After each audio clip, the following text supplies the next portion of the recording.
Saya rasa satu kenyataan yang kita harus terima. Malaysia telah menempas satu sejarah.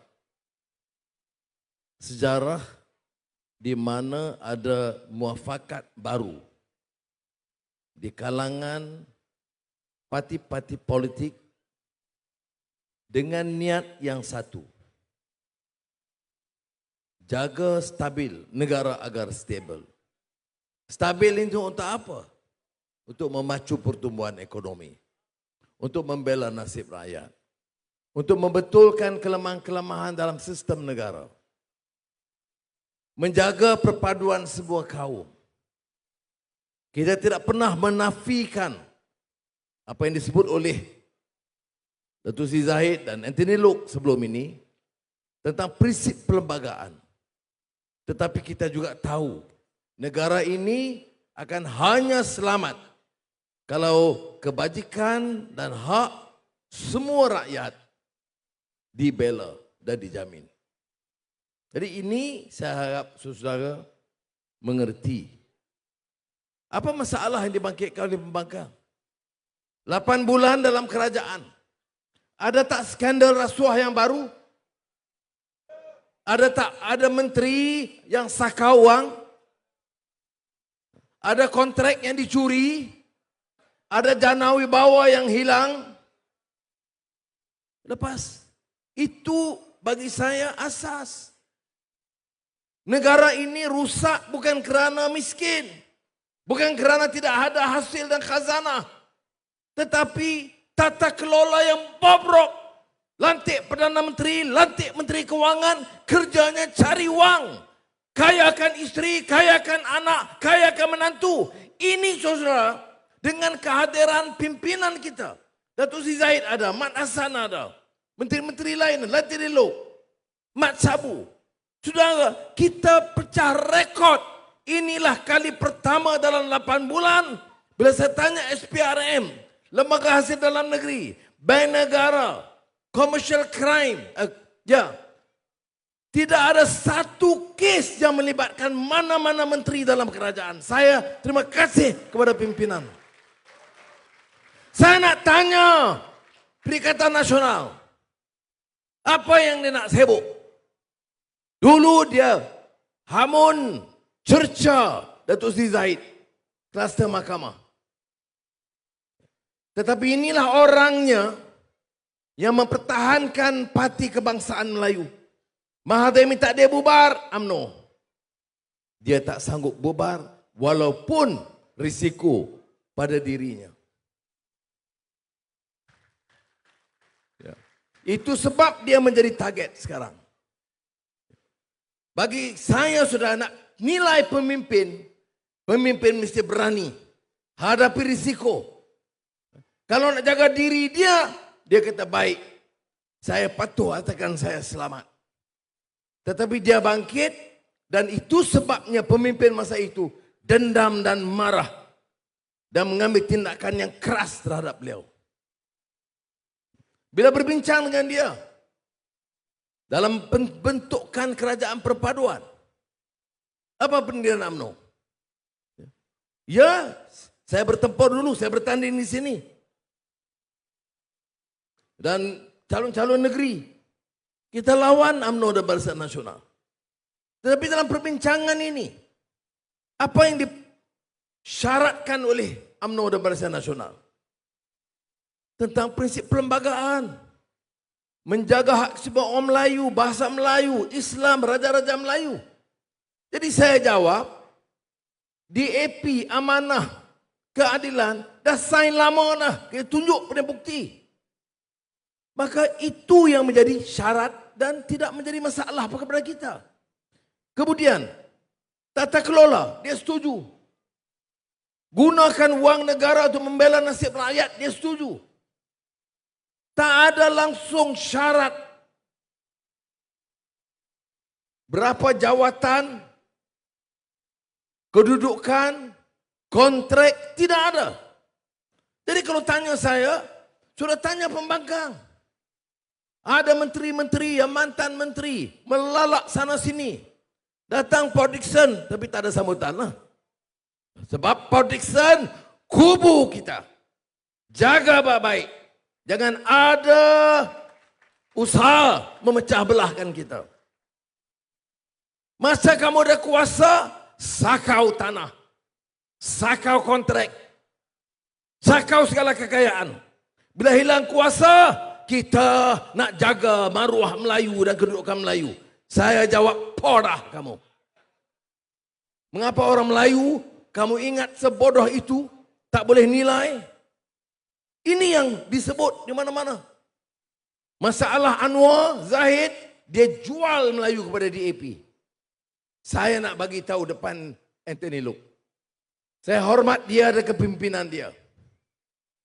Kerana ketokohan dia wajar disambut kerana dia faham apa itu perlembagaan negara dan tanggungjawab sebagai pemimpin. Bagaimana nak bersihkan negara ini daripada rasuah dan kerja orang-orang sakau. Ini, kalau nak lila pemimpin, itu cara dia. Jadi saya nak tanya apa dia masalah? Oh, ringgit jatuh. Bila? 3 bulan yang lalu. Tapi ringgit jatuh seteruk Perikatan Nasional. Tidak. Masa dia lagi teruk. Tapi yang dengar dia pun Allahu Akbar. Saya tak boleh sebut sebab Zahid kita Perdana Menteri, kita jaga sikit bahasa. Ya. Tapi Alhamdulillah sekarang sudah meningkat. Pasaran saham telah pulih. Pelabur-pelabur besar yang coba dipujuk oleh mantan-mantan menteri itu pergi sampai ke Amerika. Belanja ratus ribu nak pujuk Elon Musk datang. Ada Elon Musk datang? Tidak. Tetapi kerana kerajaan ini stabil, kerana jasa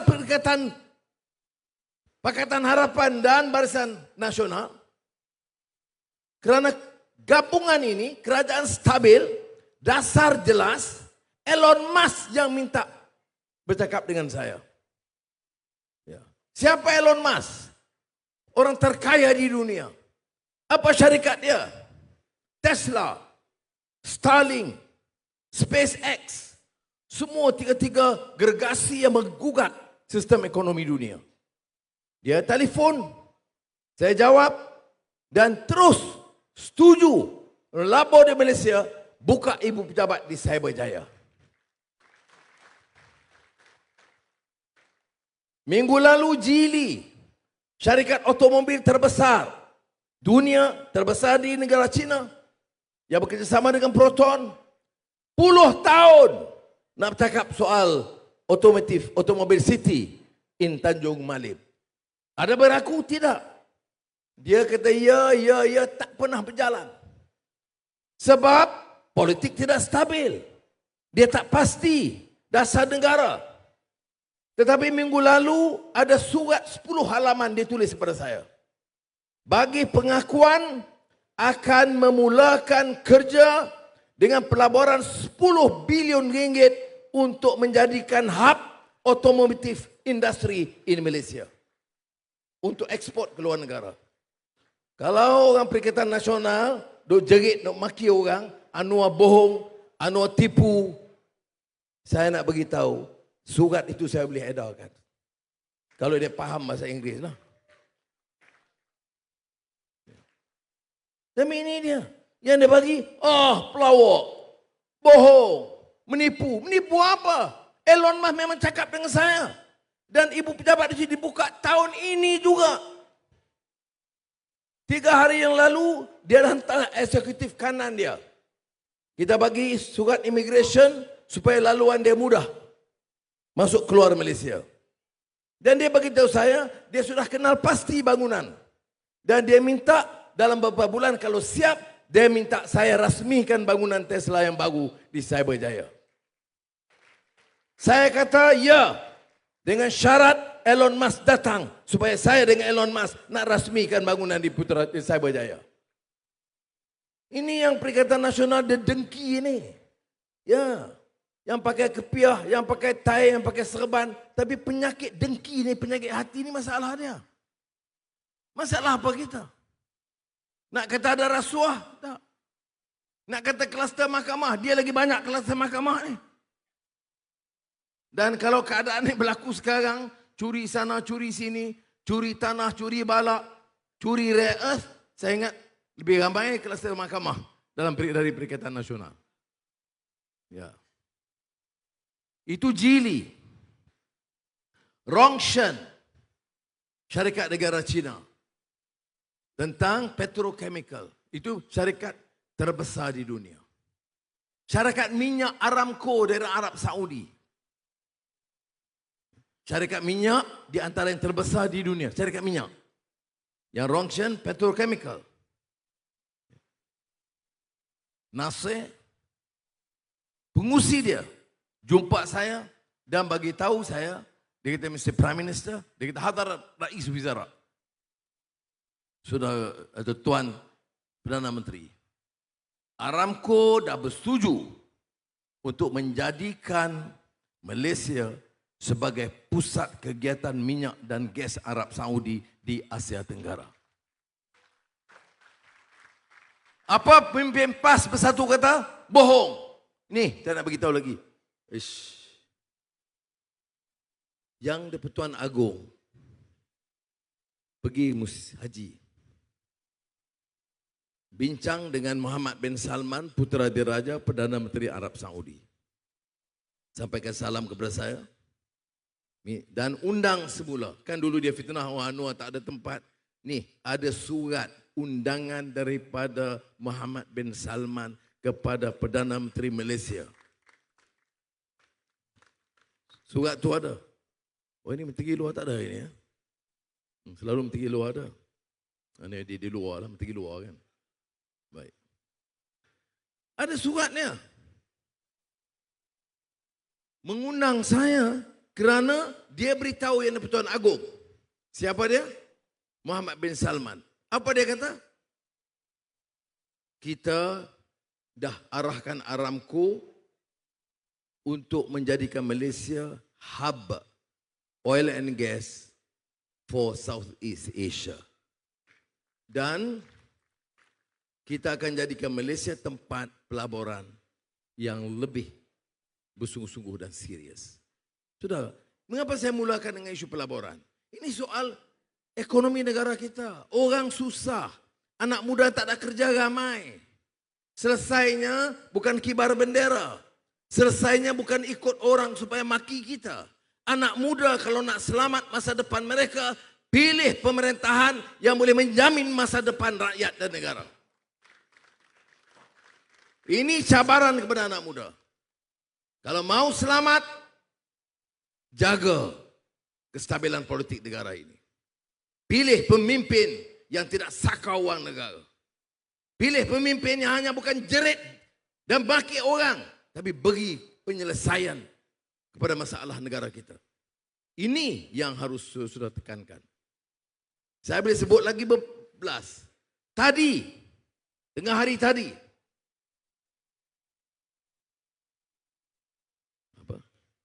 John Lee, ketua macam gubernur lah, Hong Kong, bawa setengah jemaah menteri dia. Perbincangan dengan saya dan setengah beberapa orang menteri kita dari Hong Kong. Dan telah memilih Malaysia untuk meningkatkan pelaburan, pelancongan, pelaburan, bidang digital, ekonomi, dalam bidang food technology untuk melabur. Saudara, ini tumpuan kita. Tapi apa yang kita dengar? Semalam, Bongbong Marcos, Presiden Filipina. Presiden Filipina yang pertama yang melawat Malaysia setelah hampir 40 tahun. Dia datang dulu dalam mesyuarat ASEAN atau mesyuarat APEC. Tapi dari segi hubungan dua hala, ini julung-julung kali hadir. Sebab apa? Dia hormat Malaysia kerana kerajaannya stabil dan politiknya bersih dan ada dasar yang jelas untuk mengangkat martabat rakyat di negara ini. Minggu depan, Bahduli Yang Maha Mulia Tuanku Sultan Brunei akan melawat sekali lagi. Dalam 8 bulan saya Perdana Menteri 2 kali dia datang ke Malaysia. Dan datang dengan agenda. Nanti kita akan tanda tangani perjanjian termasuk pelaburan ke Malaysia. Sudah, kita buat kerja. Pelaburan itu penting, kalau tidak fulus tidak ada. Ini macam kes Felda lah. Lulus tapi tak ada fulus. Lulus tapi wang tidak ada. Sebab itu saya sebut, saya sign kelulusan 990 juta ringgit 1 tahun kepada Felda untuk melunaskan hutang Felda. Tapi apa yang disebut? Kita menipu. Itu saya jawab. Perdana Menteri bohong. Perdana Menteri penipu. Dan kita tak ambil tindakan. Tapi kita boleh jawab. Bolehkah politik begini rupa? Kita tanya tipu apa? Di parlimen orang yang pakai serban dan jubah bagi tahu terang-terang. Kerajaan perpaduan di bawah pimpinan Anwar ini zalim. Sebab tak bantu negeri-negeri pembangkang. Saya jawab, peruntukan Kelantan paling tinggi dalam sejarah. Lebih tinggi daripada masa Perikatan Nasional Perintah. Tadi saya umum lagi. Projek Pertebatan Banjir. Kerajaan negeri Terengganu hadapi masalah hakisan Tasik Kenyir. Saya luluskan 200 juta ringgit segera untuk selamatkan dan menjaga, mengawal hakisan tersebut. Tapi apa yang disebut? Zalim. Ini mantra drama mereka. Cakap Islam berdegar-degar, tetapi hina orang, maki orang. Tidak putus-putus. Kemudian bawa pula cerita, oh ada orang Barisan Nasional dan Pakatan Harapan panggil PAS Parti Dajjal. Saya tak pernah dengar. Kalau saya dengar dan saya tahu mana-mana pemimpin, saya akan bincang dengan Saudara Zahid. Orang itu patut tarik balik tuduhan itu. Kerana apa? Kita ada nilai dan akhlak. Kita lawan parti ini, tapi bukan kerja kita nak hukum mereka. Bagaimana kita nak hukum mereka? Kalahkan mereka dalam pilihan raya ini. Mengapa harus kita kalahkan? Selamatkan negara ini. Sikap melampau, maki orang. Saya belum pernah dengar pemimpin UMNO bercakap PAS itu parti ajaran sesat. Yang sebut siapa? Muhyiddin. Satu-satunya pemimpin negara yang mengatakan PAS itu parti kafir, Dr. Mahathir. Itulah yang mereka usung sekarang. Kesian dia. Ya, kita patut kesian. Jadi saudara, tak ada. Kalau ada, hari itu ada seorang. Bila Ustaz Hadi Awang sakit, dia tulis biar mati. Saya terus buat kenyataan. Tidak setuju. Cara biadab dan harus minta maaf segera. Itu cara nilai dan akhlak negara madani. Tapi mereka hari-hari maki hamun, ada ustaz tok guru di depan masih lagi senyum. Apa jenis agama yang kamu ajar? Kita dalam agama ini mesti memuliakan orang. Berbeza warna kulit, budaya, itu bukan untuk menghina, tapi untuk lita'arafu. To know, appreciate one another. Kita ini ciptaan Allah SWT. Dan Allah janjikan semua anak Adam itu Allah angkat darjatnya. Walaqad karramna bani Adam. Karamah insaniyah. Yang membedakan kita, inna akramakum indallahi atqakum. Nilai keyakinan dan ketakwaan kepada Allah SWT dan bukan ukuran manusia. Bukan kerja kamu nak hantar orang ke syurga atau neraka. Jadi saudara, isu apa yang pilihan raya ini? Kita tak buat kerja, kita buat kerja. Ekonomi tak meningkat, ekonomi meningkat. Suku tahun pertama 5.6%. Lebih baik dari Singapura, lebih baik Indonesia, lebih baik daripada Vietnam. 5.6%. Inflasi turun. Pengangguran turun. Apakah selesai problem? Belum. Sebab itu kita kerja. Kabinet pernah mesyuarat hari cuti pun. Hari cuti umum pun kabinet pernah mesyuarat. Sudah. Sebab apa? Kita tak mau tangguh penyelesaian masalah rakyat. Dalam keadaan wang tak cukup. Tadi saya umumkan lagi. Semua penjawat awam. Dia bagi lagi. Yang pendapatan RM100,000 setahun ke bawah. Dapat RM300 sebulan. Semua rakyat yang RM100,000. Mana kebanyakan saudara. Kita akan bagi RM100. Untuk tampung keperluan dia. Setakat yang kita mampu sebelum belanjawan. Belanjawan madani ini 2-3 bulan lagi. Tetapi kawan-kawan saya kata tak sempat tunggu. Maka kita bagi lagi. Saudara, sekarang kita kaji gaji polis, tentera, penjawat awam. Saya tanya, mengapa masa Perikatan Nasional tak ada dalam kuasa kaji semula? Janji kita setiap 10 tahun kaji. Tapi tidak ada kajian. Sebab apa tidak ada? Sebab sibuk maki orang. Sibuk sakau. Mengapa datang kuasa pun tak bermesyuarat? Baru kita adakan mesyuarat. Tapi dia akan mengambil masa.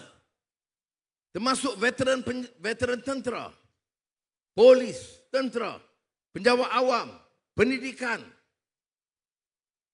Kena kaji. Tapi kajian tentu mengambil masa. Ada yang kata 6 bulan sekurang-kurangnya. Kerana lepas itu saya kena bawa ke jemaah menteri untuk menerima cadangan. Jadi sementara itu penjawat awam tunggu. Dan gaji penjawat awam itu tidak tinggi. Sebab itu hari ini saya luluskan RM300 segera diberikan kepada mereka. Campur RM100 jadi RM400. Sebab itu tadi OCPD dan CPU belanja saya minum teh. Jadi saudara, apakah semua masalah kita selesai? Tidak.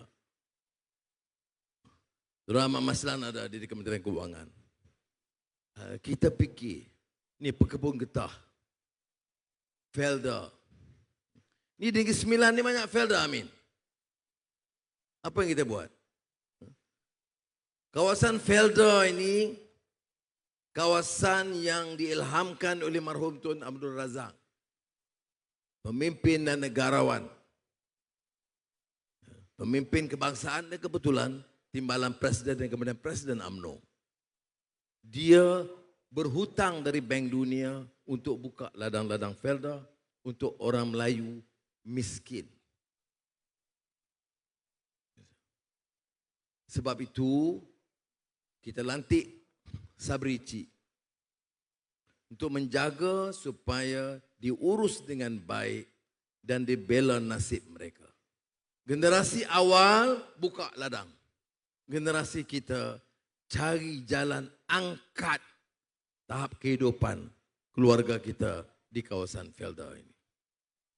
Dan kedudukan mereka tidak sangat baik. Kawasan Felda di kampung-kampung ada lampu. Kawasan Felda tak ada lampu jalan. Tadi untuk kawasan Felda wilayah Raja Alias kita luluskan 2,800 tiang-tiang lampu. Bukan 20. Dekat Pilihan Raya, kita dekat Pasar Pilihan Raya, pasang 20. Tak, 2,800 lebih. Yang lampu dengan bayaran elektrik RM280,000 setahun dibiaya oleh Kerajaan Persekutuan. Itu cara nak tolong rakyat. Bukan jerit maki orang. Kemudian kita tengok beratus orang yang terpaksa ke hospital pusat dialisis. Diputuskan tadi, tiap wilayah Felda di seluruh negara akan diwujudkan pusat dialisis yang ditanggung sepenuhnya oleh Kerajaan Persekutuan. Kemudian internet access, connectivity. Semua sekolah-sekolah utama, politeknik di kawasan Felda akan dibekal dengan kemudahan internet. Ini termasuklah Starlink yang dibeli daripada Tesla, daripada Elon Musk yang saya sebut tadi. Dan tadi satu internet yang disebut Starlink diberikan ke universiti ataupun college di Negeri Sembilan. Saya tak ingat universiti mana, Amin. Universiti besar tak ingat ni macam mana. Okey. Jadi saudara, itu kerja kita. Jadi kalau saudara tanya, apa yang kamu buat? Kita buat untuk bantu rakyat. Apa yang mereka buat? Maki kita. Bodohkan kita. Cerca kita. Apa ada tindakan? Tak ada. Kalau kamu rasuah, ada tindakan. Oh, bila kena rasuah. Saudara, kalau tak ada bukti, zalim kalau kita ambil tindakan. Kalau orang itu tak rasuah, kita dakwa dia, zalim kita. Tapi kalau dia rasuah, saya bagi tahu, kita kalau ikut saya nak kita sulah, tak boleh. Kita mesti tegas. Mesti tegas dan tidak tolak ansur. Ini sebab saya kata, saya bagi mesej jelas kepada setengah-setengah mantan menteri. Masa berkuasa, kumpul kekayaan begitu banyak. Sekarang keluar nak jadi jago Melayu. Nak selamatkan Melayu. Saya kata kalau betul, orang-orang seperti Tun Mahathir, Tun Daim yang kaya-kaya ni, bekas-bekas menteri, nak selamatkan Melayu. Harta dia di Australia, harta dia di England. Ada pesawat, ada kapal mewah. Kamu bagi balik kepada orang Melayu di Malaysia wang itu. Selama ini kita tak berani, kita biar. Dia cakap kita cium tangan.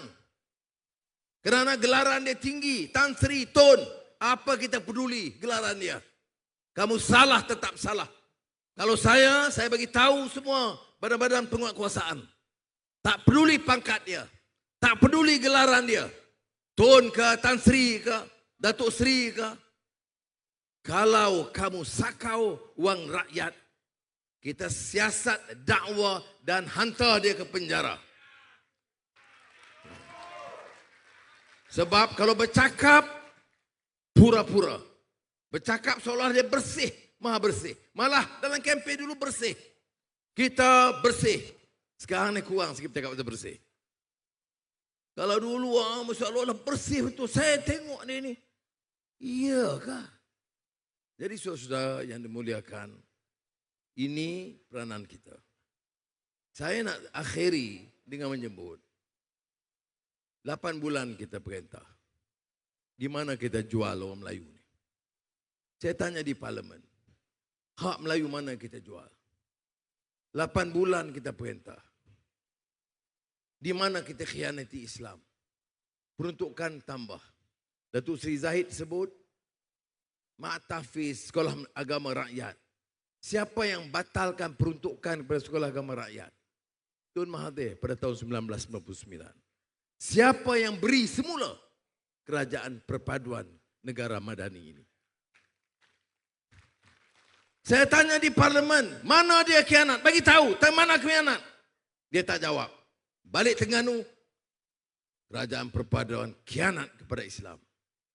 Kalau nak selamatkan Islam, pilih mereka. Saudara, saya syukur Alhamdulillah. Kerana kekuatan kita, Pakatan Harapan dan Barisan Nasional dengan menggilap semula semangat asal UMNO ini, kita akan dapat pertahankan idealisme bapa-bapa kemerdekaan kita dulu. Jadi saya harap di Negeri Sembilan dengan pimpinan Saudara Aminuddin dan kerjasama yang rapat dan akrab di antara parti-parti, kita mesti pertahankan kekuatan Negeri Sembilan ini sebagai kekuatan penting, kekuatan asas kerajaan perpaduan. kerja kita adalah untuk selamatkan negeri dan negara. Dan Negeri Sembilan masih merupakan kubu kuat kerajaan perpaduan. Sekian, wassalamualaikum warahmatullahi wabarakatuh.